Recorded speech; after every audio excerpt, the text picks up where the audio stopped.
April 25 ആയപ്പോൾ 20 വർഷമായി ഞാൻ എൻ്റെ കലാജീവിതം തുടങ്ങിയിട്ട്.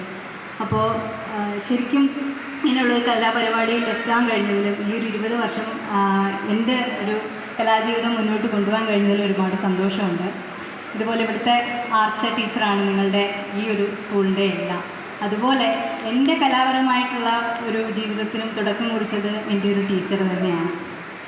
ഞാൻ മങ്ങാട് സ്കൂളിലായിരുന്നു 5ാം ക്ലാസ് മുതൽ പഠിച്ചിട്ടുണ്ടായിരുന്നു. ആ സമയത്തൊക്കെ ഒരുപാട് പ്രോഗ്രാമുകൾ, ഈ ഡാൻസ് എന്ന് പറയുന്നത് എനിക്കാ കൂടി അറിയുന്ന ഒപ്പന, തിരുവാതിര, ഇതൊക്കെ ഒരുപാട് പ്രോഗ്രാമുകളൊക്കെ ചെയ്തിട്ടുണ്ട്. ശരിക്കും പറഞ്ഞാൽ ഞാൻ ക്ലാസിക്കൽ ഡാൻസ് പഠിച്ചിട്ടില്ല. പക്ഷേ ഇപ്പോൾ ഈ നിമിഷം ഇവിടെ നിൽക്കുമ്പോൾ എനിക്ക് ഭയങ്കര വിഷമം തോന്നുന്നുണ്ട് ഒരു ക്ലാസിക്കൽ ഡാൻസ് പഠിച്ചിരുന്നെങ്കിൽ. കാരണം ആ ഒരു കല നമ്മളിത് കാണുമ്പോൾ ചില സമയത്ത് നമുക്ക് കുളിർ പോരും ചില പെർഫോമൻസുകൾ കാണുമ്പോൾ. അപ്പോൾ ഒന്ന് പഠിക്കാൻ കഴിഞ്ഞിരുന്നെങ്കിൽ എന്ന് ഇപ്പോഴും ഏത് പ്രായത്തിലും പഠിക്കാം എന്ന് എനിക്കറിയാം. ശ്രമിക്കാത്തത് കൊണ്ടാണ്. പക്ഷേ എനിക്ക് ശ്രമിക്കണമെന്ന് ആഗ്രഹമുണ്ട്. പിന്നെ ഞാൻ നേരത്തെ പറഞ്ഞല്ലോ, എൻ്റെ കലാജീവിതത്തിൽ എനിക്കും താങ്ങായി നിന്നത് സുജാത എന്ന് പറഞ്ഞിട്ട് ടീച്ചറാണ്. ടീച്ചർ ഇപ്പോൾ ജീവിച്ചിരിപ്പില്ല.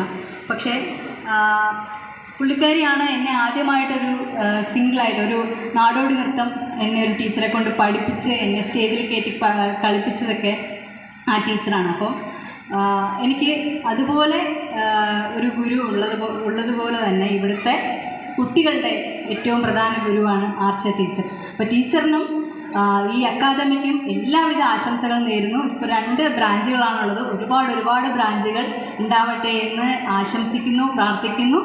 അപ്പോൾ നടനോത്സവം 2K25 എല്ലാവിധ ആശംസകളും നേരുന്നു. അതോടൊപ്പം തന്നെ ഇവിടെ ഔപചാരികമായ ഉദ്ഘാടനം നിർവഹിച്ചതായി അറിയിക്കുന്നു. നന്ദി.